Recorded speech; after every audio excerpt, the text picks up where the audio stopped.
So number 3, right, and this is a personal gripe of mine, the active knowledge transfer can solve all your problems. So here's a situation for you. Imagine your best database engineer has just announced they are resigning, and the team go, oh my God, they are the only ones that know how to do X, Y, and Z. And the first thing a manager will say is, you need to upload everything you know into Confluence, write a document. If an amazing engineer who knows everything about your product could sit there for a week and write everything they know into a document, they are really awful at their job. Active knowledge transfer doesn't work. This whole idea of being able to upload someone to the matrix so that everyone else can get that knowledge doesn't work. It's a complete lie. What kind of solutions have you seen to try and do knowledge transfer in a more effective way? In a more effective way, I would say do the work. That's the most efficient, right? It makes no sense. You've been working at this company for, I don't know, let's say 15 years, 20 years. Now, I know you're going to leave, but please put that 20 years of experience into 2 months of documentation and chuck that into someone else's mind.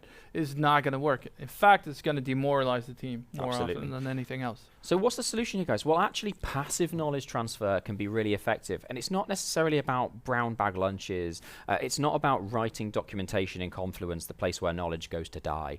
It is so much more than that. It is, dare I say it, working closely with our colleagues so that we share that experience over time.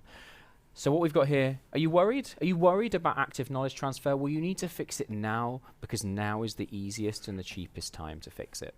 So if you're ever thinking, in sprint planning, do you know what? We should really give that job to Steve, because Steve is the only one who knows how to do it, and it would be more efficient, more effective to give it to Steve. That is precisely the point when you say Steve should not have that piece of work. It's a massive liability as well, because you were just suggesting we're talking about Superman. These people that hold specific knowledge become the liability of the organization, right? You're creating organizational Superman. Yep. I was once working at the other side of the railroad over here at Nike, and I had one guy in my team who had very specific knowledge, and he was pretty much the only one in the department who held that knowledge. Now, he went away because his dad got sick. He had to go back to South Africa for half a year, and then the entire department collapsed.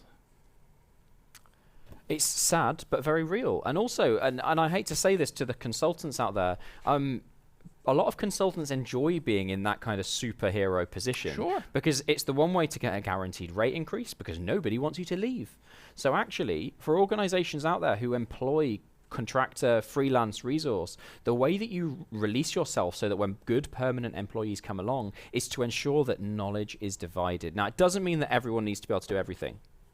We do not necessarily need jacks of all trades, but we need to be able to have a team who understand enough that if they really needed to, they could throw themselves into a problem. So line number 3, active knowledge transfer can solve all your problems, because it cannot. I have a question for you.